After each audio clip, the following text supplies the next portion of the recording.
Hello, hi guys! Magandang hapon sa inyo lahat. This is your guest member sa Greek channel, a faith healer, also matarder. So ngayong hapon na to, tignan natin nagsabihin sa iyo ng ating mga gabay. So this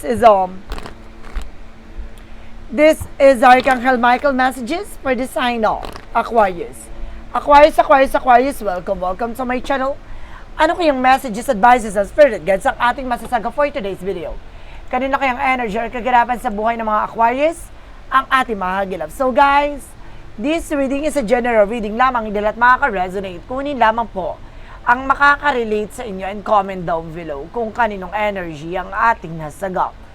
And of course, don't forget to like and subscribe my channel. And hit notification bell for more videos at update ko. Maraming salamat po sa mga walang sawang pagsuporta sa aking channel. Lalong-lalo na ang hindi nag-skip ng ads na way pagpalain kayo ng Diyos at may kapal. Siksik, lig, nag-uumapaw na biyayang manong balik sa inyo. So let's see guys, what is the messages, advices sa iyo ng ating angel spirit for the sign of Aquarius. So let's see and watch this. Angel spirit guide, please give me information po. Ano kayang sabihin sa iyo ng ating mga baraka? Okay, there's an honor and trust your feelings. No, ibig sabihin dito, lagi mong papakiramdaman, no? Lagi mo susundin yung nararamdaman mo. No, may gut feeling ka dito na kailangan mong pakinggan. And listen to your intuition. And this is something, guys, with a guardian and protected, no? Pinoprotection at pinapangalagaan ka ng ating angel spirit. So you need to pay attention from that. No? At sinasabi dito, guys, there's a believer and trust. So kailangan mo maniwala at magtiwala. No? Sa sarili mo, sa ating Panginoon, sa iyong mga gabay. There's something you created your situation and you have the power to change it. No, ikaw yung naglagay sa sitwasyon mo, ikaw din mo kakagawa ng paraan para makalayas ka dyan at makaalis ka sa kinagagalawan mo. No? Na parang feeling ko dito guys na parang naabuso ka, na parang dahil din sa pagiging mabait mo, no? Pagiging open mo sa kanila, kumbaga inabuso ka dahil sa kabaitan mo. No, maniwala at magtiwala ka na there's a God plan. No, sabi ni Archangel Michael na maniwala at magtiwala ka sa kanya, no, na pinoproteksyon at pinapangalagaan ka niya, at doon niya idinadaan sa iyo sa nararamdaman mo, sa intuition and instinct mo. And there's something God is in charge. No, na andito ang ating Panginoon, nakasubaybay, gumagabay sa iyo. No? Pati daw ang ating Panginoon ay ginagabayan ka. And of course, your children are watched over by angels. Na pati mga anak mo ginagabayan din, no, ng ating mga angel spirit. So let's see. Paano natin hihimay-himayan at paano natin i-elaborate sa inyo anong kaganapan sa buhay mo ang ibibigay na advices ng ating Archangel Michael. Now, so let's see and watch this. Angel Spirit, please give information po. So there's a page of wands. So there's something, a good news coming in for you. May magandang balita. May magandang impormasyon kang makukuha, no? There's something, a phone call, messages, no, an email ka matatanggap as of now, no? Especially with an Eight of Pentacles about sa trabaho, mag-focus ka, no? Being dedicated sa ginagawa mo, grind lang ng grind dahil magsasucceed ka dyan, no? Huwag ka mapanghinaan ng loob, huwag ka matakot. Let's see what is additional messages. And because there's something is with a strength card, no, with a confident. No, kailangan mo labanan at tapangan yung sarili mo, kailangan maging palaban ka. Alisin mo yung kaduwagan mo, no? Yung takot mo. There's a Four of Pentacles for saving money, to protect your power, protect your energy, protection at mga mo yung grounds mo dito. No, dapat alam mo sa sarili mo yung kung ano man yung mabagay na meron ka, no? Kumbaga sinasabi dito sa iyo parang parang ikaw na lang yung nahihiya, no? Dahil kumbaga naging open ka sa kanila at the end of the time parang ginagangster ka na, no? Niloloko ka na, tinatrader ka na. No, parang ikaw na lang nahiya na parang gusto mo na lang dumistansya, umalis, ganon. So, let's see what is additional messages. And there's a Three of Cups. Now, there's something, guys, with a celebration.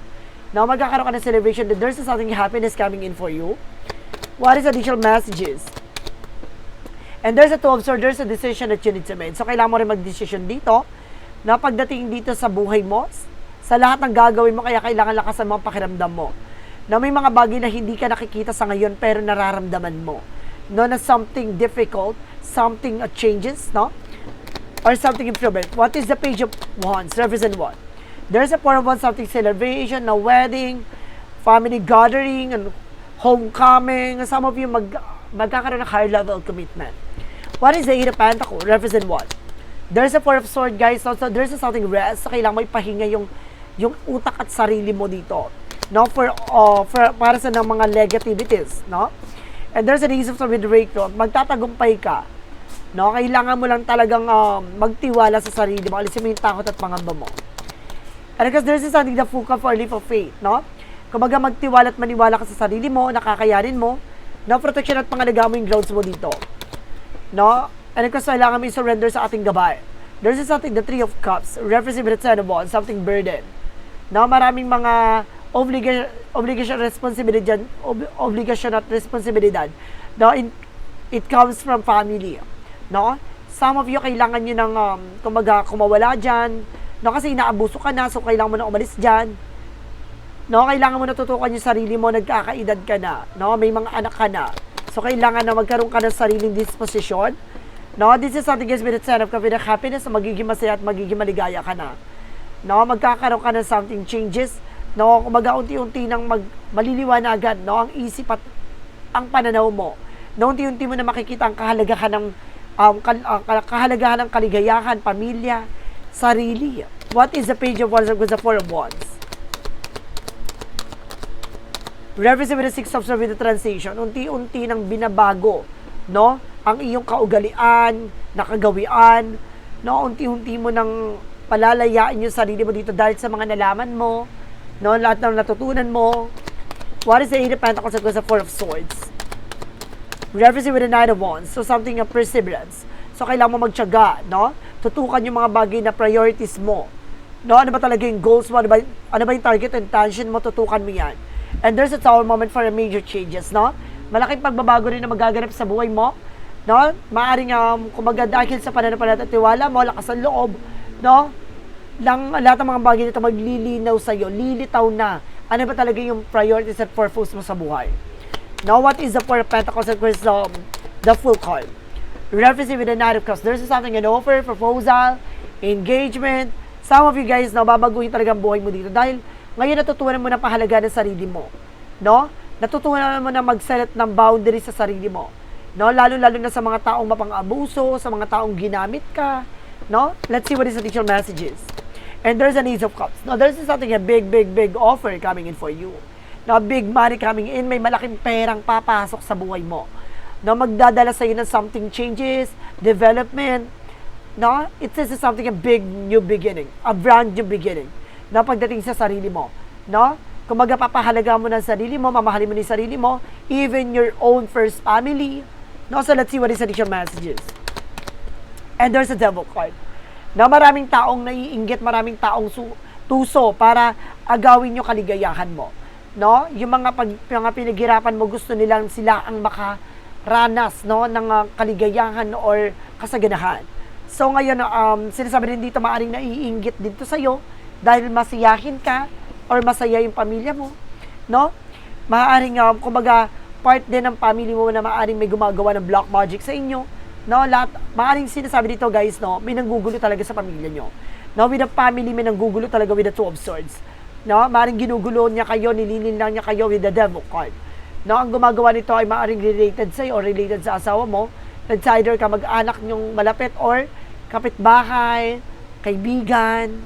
So, let's see what is additional messages for the outcome.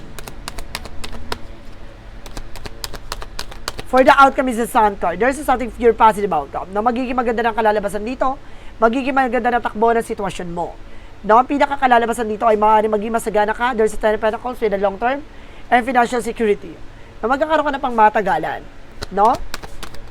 And there's a Two of Pentacles with a balance. So, kailangan mo maging balance, emotional, physical, and mental. No? Kailangan pag-isipan mo mabuti yung bawat action and decision mo, especially pagdating sa finances. No, nakakaranas ka ng financial loss o financial crisis. No, some of you, malaking gastos ang kakaharapin mo or mayroon kang malaking kagastusan na kinaharap. Ngayon, magtipid ka na. No, iwasan mo na yung walang kabuluhang bagay, umiwas ka na sa mga luho, bisyo. And of course, guys, there's something the Nine of Wands for slowly but surely. No, matuto ka mahuminahon. No, kumalma, pag-isipan mabuti yung bawat desisyon. No, hindi ka pwedeng pala desisyon na dito, hindi pwedeng ura-urada, bira-birada. Ngayon, kailangan mo na pag-iisipan yung bawat desisyon at lalo-lalo na yung plano mo sa buhay. No, hindi pwedeng ganyan ka na lang. Kailangan pag-iisipan mo may mga bagay na kailangan mabago sa buhay mo. No, magtiwala ka sa sarili mo. What is the initial messages? So there's a high for lesson learned. Matuto ka na. No, dumistansya sa mga negatibo. Sa mga taong alam mo lubos na nagkasala sa iyo. At the same time, guys, kumaga matuto ka na dito na maaring ginagamit ka something orasyon. No, maaring kumaga nakakaranas ka ng pananakit ng katawan. At the same time, parang lutang ka. No, balisa ka. At the same time, meron kang nararamdaman sa dibdib na parang naninikib. Like that. So let's see what is the additional messages tayo with an angel spirit for finances and career. For finances and career, represent what? For finances and career. Shuffle muna natin ang bear light para mas maganda ang laban. Okay, let's see. There's a Queen of Swords. Na pagdating sa finances, kailangan mag-set ka ng boundaries. Na dapat alam mo sa sarili mong grounds mo. Na hindi ka dapat dumidepende sa ibang tao at hindi ka dapat kumbaga nakikinig sa ibang tao. No? Bigyan mo ng mas maliwanag ang utak at isip mo dito. And there's a Queen of Pentacles, just being practical, and there's a good sense pagdating sa entrepreneur. How to manage and control your money. And because there's something, the Queen of Cups, emotional getting. Na magiging kalmado ka na dito, magiging maganda lang emosyon mo. And because guys, there's something, King of Wands, something a vision. Na unti-unti mo na masisilayan at unti-unti mo na makikita mga pagbabago sa pakiramdam mo, sa sarili mo. No? Even sa finances. Na magkakaroon ka ng growth and expansion dito. No? At maraming oportunidad na papasok sa'yo dito. Lagi mo titignan dito yung look at the bigger picture. Yung parang plano mo, pangarap mo, ano yung gusto mong gawin, anong gusto mong mabago. No? Lalo sa pagkakaperahan mo. Humanap ka ng mas malaking, it's either salary or resource of income. No? Kailangan mag-isip ka habang bata ka pa, habang nandiyan ka pa sa isang eksena na yan, maging productive ka na. No? Kailangan na kumbaga magpursigi ka na makaipon, na makapagpundar, no, na para magkaroon ka ng pangmatagalang sitwasyon. No, wag kang maging masaya lang diyan dahil sa sitwasyon mo na kumbaga meron ka nito, meron kang ganyan sa ngayon, no? Kumbaga kailangan mag-iisip ka ng mas malawak na plano sa buhay mo. And there's a Nine of Pentacles. Abot kamay mong matatamo yan. Abot kamay mong matutupad yan. Kailangan mo lang magkaroon ng pursige at paniniwala sa sarili mo. Dahil nandito ang ating Panginoon, ginagabayan ka at binibigyan ka ng impormasyon na magagamit mo, no? Sa future mo, ganon. So let's see what is the initial messages tayo pagdating sa love life. There's a sabi ng Pentacle with a harvest time, no? Matagal ka na naghintay, no? Na makakita o matagpuan yung taong para sa'yo talaga. No? Maaring makikilala mo na siya, maaring nakilala mo na. Nagkakaroon ng self-sabotage dito dahil urat ka, nagmamadali ka. No, wag kang pala desisyon. Hindi pwedeng nakilala mo to, sige kagat-agad, no? Sunggab agad. Hindi pwedeng ganun, getting to know each other muna. No, kilalanin mo muna yung isa't isa. There's a chart with an action and movement. There's something to joining forces. Marami pang darating. No, wag ka masyadong dyan, magmadali. And there's a Hermit card. This is something a soulmate connection. No? Some of you nasa karmic relationship pa nga. No, na punong-puno ng komplikasyon. It turned to soulmate connection. Pagkatapos ng karmic relationship, nakahantong you with the soul and deep soul connection. No? So, kailangan manalig, manampalataya, magtiwala. And this is something, the star card for something recovery and hope. May pag-asa na muling masilayan ang tagumpay pagdating sa buhay pag-ibig. Na malalasap mo ang tunay na sarap at tunay na kaligayahan. Magtiwala ka sa plano ng ating pong may kapal. And this is something, the Nine of Cups. A wish fulfillment. So, see, wish coming true, wish fulfillment. Matutupad yung mga pangarap mo, kailangan mong kumilos at gabalaw. No, hindi pwedeng tatamad-tamad ka. No? Kung gusto mo matagpuan yung taong para sa iyo, kailangan mo rin magsipag. No, hindi ka pwedeng aasa sa kanya.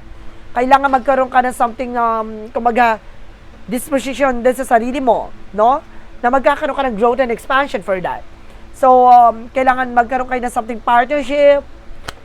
So, let's see what is the additional messages pagdating sa kalusugan. And there's a Page of Pentacles. So, see, mag-invest ka rin pagdating sa kalusugan mo, ha? Kumain ka naman sa sustansyang pagkain, no? And this is the Six of Cups. So, something of remnants. So, may mga naramdaman ka before na kailangan mo iwasan. And there's a Five of Wands. So, ibig sabihin may nagbibigay komplikasyon pagdating sa kalusugan mo. No? Alam mo guys, napakaswerte mo kasi pag may nararamdaman ka, no, may tumutulong sa'yo para gamutin ka. Or either pumupunta ka na magagamot, pumupunta ka na magtatawa, something like that, na tumutulong sa'yo. Kasi parang pinaka-framework mo dito is a God. No? Ginagawa mo sentro ang ating Panginoon dito, kaya gumagaling ka kagad. At the same time, guys, no, you are also a spiritual, you have a spiritual abilities. No, may kakayanan ka. Some of you mga hilot. No? May visions ka dito. May spiritual abilities ka talaga na magpagaling. No? Pero kumbaga limited lang siya. No? Hindi para gamutin yung ibang tao, na para kumbaga mayroon kang ginagawa with the family lang. Na may kakayanan ka gamutin yung pamilya. No? Pero yung sarili mo hindi. No? At the same time, kailangan mo dito kasi maaaring sinusubukan ka ng tao na to para gawang ka, para titignan kung kaya mong gamutin yung sarili mo. And there's a Ten of Swords, no? This is something as sabotage. Sinasabotahin ka, ang gumagawa sa iyo nakakapasok na sa bahay, sa inyong tahanan. And there's a Seven of Wands, but you are being protected. Tulad din sinasabi na ating Archangel Michael na you are guarded and protected. Ngayon, protektado at ginagabayan ka na ng anti-angel spirit. Now, there's something, the Empress card, something a second life. Na nagkaroon ka ng pangalawang buhay, pangalawang pagkakataon, no? Maging masagan at maging magandang kalusugan. Huwag kang mag-alala. Now, some of you guys, if you were a woman, maaaring magbuntis ka, no? Maaaring gumanda na ang kalusugan mo. So, let's see what is additional messages with the magical fairy messages represent what? So, let's see and watch this. Magical fairy messages represent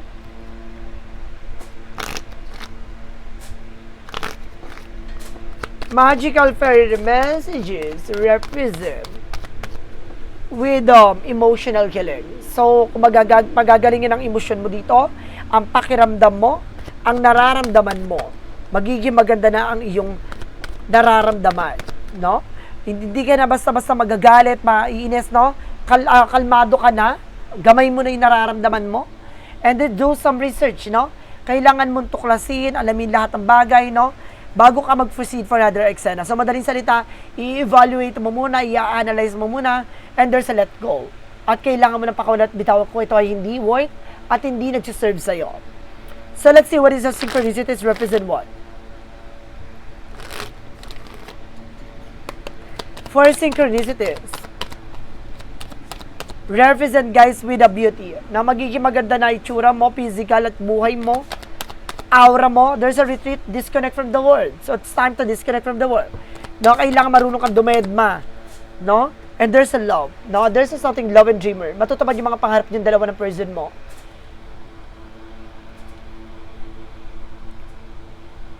So, let's see what is additional messages with the yin and yang oracle card. For a yin and yang oracle card, and there is something fikid, mag-ingat ka sa mga nagbabalat kayo. May nagpapanggap. And action, no? And dream. And of course, new beginning. Na matutupad yung mga pangarap mo. At the same time, magkakaroon ka na bago simula, kailangan mong kumilos at dumalaw. Siyempre, ikaw gagawa ng pagbabago sa buhay mo. Diba? Let's see what is the Romance Angels. And there's a healing, releasing, unti-unti nang hihilom talaga lahat ng mga sugat na nakaraan. And there's a whole inner growth, no? Kumbaga, ito na yung panahon na pagkakataon para buuin na, no, yung buong pagkatao mo. There's a between the lines. No? Look what hidden. So, malalaman mo na kung ano yung mga bagay na nakatago sa likod nito. Natuklasan mo na, nalaman mo na. So, ngayon, nakapag-set ka na ng boundaries para hindi ka na ulit mabudol. No? Mauto. What is Angel's number? Represent what? And there's a 2020 compassion, no? Kasi napaka-generous mo eh. No?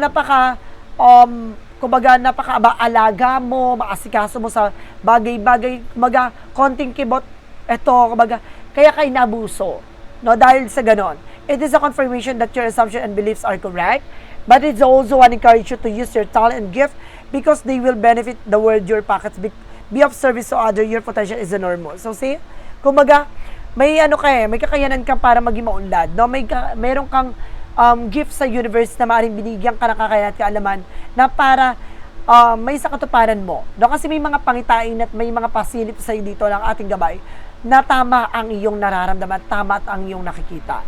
Kaya kailangan mong makinig sa iyong gabay na para mailayo ka sa anuman yung mga bagay na hindi makakabuti for you. With the money matter, represent what? With the money matter, represent success. Na magtatagumpay ka. No, kumapit ka at magtatagumpay ka, choosing the right direction and actively overcoming difficulties. You're on the right track, no? Nasa tamang direksyon ka, kahit na anumang pagsubok, ano man yung mga bagay na naranasan mong hirap, no? Ano man yung mga bagay na naranasan mong kagipitan, no? At yung mga taong binitray ka, niloko ka, tinraidor ka, kumbaga magtatagumpay ka pa rin. And this is something bright idea, no? Maraming papasok sa isip mo na kaalaman, no?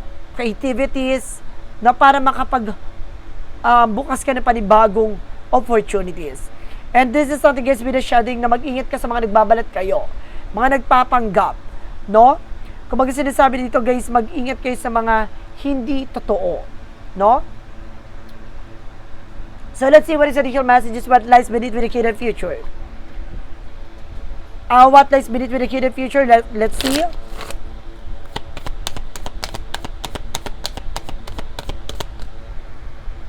And of course, there's a private relationship. Some of you, kumbaga pagdating sa relasyon, kailangan mo maging private and recording, no? Kumbaga may na-reveal na, may nalaman na, so kailangan maging private ka na, no? Marami kasing mga taong nakatingin sa inyo, no? Maraming mga sinasabi sila sa inyo, no? Maraming taong naninira sa relasyon nyo.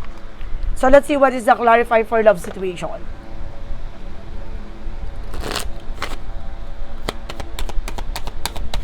And because there's an achievement insights, no? Matatanggap mo na, no, yung mga bagay na kailangan mo matanggap. Embrace practical step towards clarity, bringing your goals within reach, no? Ito pa rin, kumbaga sinasabi dito, maraming pasilip, no? Na makikita ka dito pagdating sa buhay pag-ibig na, baka siya na yon, no? Nararamdaman mo, nakakaiba siya sa lahat ng mga taong nakilala mo. Okay. So, there's something in success, writing ideas, and of course, shedding, no? And of course, private relationship. Ibig sabihin dito kasi pagdating sa relasyon, talaga yung mga nagbabalat anyo, no? Nagbabalat kayo. Kasi kailangan nyo maging private kasi mga biglang nagbabago. There's something shedding with the reducing losses, eliminations, and completing a new metamorphosis. No? Kumbaga, biglang mag-iiba. No? Mayroon mga taong ganyan yung parang, kumbaga, kapag kaharap ka, ibang pinapakita niya, ganito, ganyan. Pagka ibang tao naman, iba na naman yon. Kumbaga, kaya kailangan maging aware ka. No? Kasi lahat ng mga bagay na ito nare-reveal eh. No, kumbaga announcer something, kumamaya ano siya, kumbaga reporter, no? Kumbaga nire-report niya lahat ng mga bagay na nangyayari sa iyo. Kaya kailangan pagdating dyan, linawin mo. No? So let's see what is the path of the life. What is the path of the light? Represent the soul purpose. No? I trust the unique the purpose my soul is here. The fulfill every experiences, every challenges has been part of my journey. To uncover this purpose, I embrace my path with confidence, knowing that each step bring me closer to the fulfilling the divine calling that reside in my heart. Ito yung sinasabi kong deep soul connection kanina, na maaaring konektado sa iyo, no? At konektado sa buhay mo, no? Something, a lot of challenges na alam mong, kumbaga, nasa pamamagitan ng ating Panginoon yan, no? Gabay, kumbaga ginagabayan kayo na konektado kayo with God, no? With spiritual, no? Alam nyo sa sarili mo na pinagtagpo kayo, pinagkaisa kayo sa isang eksena na yan dahil may mga kanya-kanya benefit, no? Sa isa't isa. No? So let's see what is the yes or no questions. With a pick a card, yes or no, pumili na kayo na question nyo, guys. Mag-isip na kayo na questions. Dahil kasi ang pinaka-kasagutan dito, nandito, pumili kayo with a 1, 2, 3. Ang unang ipipick natin is number 1, ang pangalawa is number 2, ang pangatlo is number 3. So mag-isip na kayo na question nyo, guys, at ilalatag na natin to. Bibigyan ko kayo mga ilang seconds. Okay? 1, 2, 3. Okay, let's see. Start na tayo with the number 1. Ano kayang ganap mo? And there's a yes. Glowing result, clarity, seeing the whole picture. No? Kumbaga, unti-unti mo na nakita yung resulta. No? At nagbigay ng liwanag to sa'yo. No? Na parang, ang ganda ng kalalabasan, no? Ang ganda ng something kay hinap na nagbigay liwanag sa isip at puso mo. No? Na lahat ng mga bagay na nangyayari na to ay ayon sa kalooban ng Diyos. Number 2, there's something last minute changes too late, behind schedule. no? Hindi ka pwedeng magmadali. No, hindi pwedeng kumbaga magkakabul ka. No, kailangan mong kumbaga it takes time. Kailangan mo ng oras at panahon, no? Huwag kang magmadali dahil kailangan mo ng oras at panahon para hilumin lahat ng mga bagay na nasira at lahat ng mga bagay na nawala. No? Huwag kang magmadali, huwag kang urat. Kailangan mong kumalma. And of course, there's sa ating yes, peaceful outcome and relaxation and aids decision. So see, kumbaga sinasabi dito, magkakaroon ka ng kapayapaan at magandang kalalabasan at magkakaroon ka ng mas masagana at magandang sitwasyon at kapayapaan. So matuto kang kumalma. No? At yes, nabibigyan ka ng mas maliwanag na desisyon na mas kumbaga tugma, no, sa nararamdaman mo at sa mangyayari sa iyo. So guys, this is Archangel Michael messages for the sign of Aquarius. Aquarius, maraming salamat for this wonderful reading. So once again, this reading is a general reading lamang, hindi lahat makaka-resonate. Kunin lamang po ang makaka-relate sa inyo and comment down below kung kaninong energy ang ating nasagap. And of course, don't forget to like and subscribe my channel and hit the notification bell for more videos update. And of course, maraming salamat po sa mga walang sawang pagsuporta sa aking channel, lalong-lalo na ang hindi nag-i-skip ng ads. Naway pagpalain kayo ng Diyos at may kapal. Siksik-liglig nag-uumapaw na biyayang manum-num balik sa inyo. Maraming salamat guys, and see you the next video. Bye-bye and babush!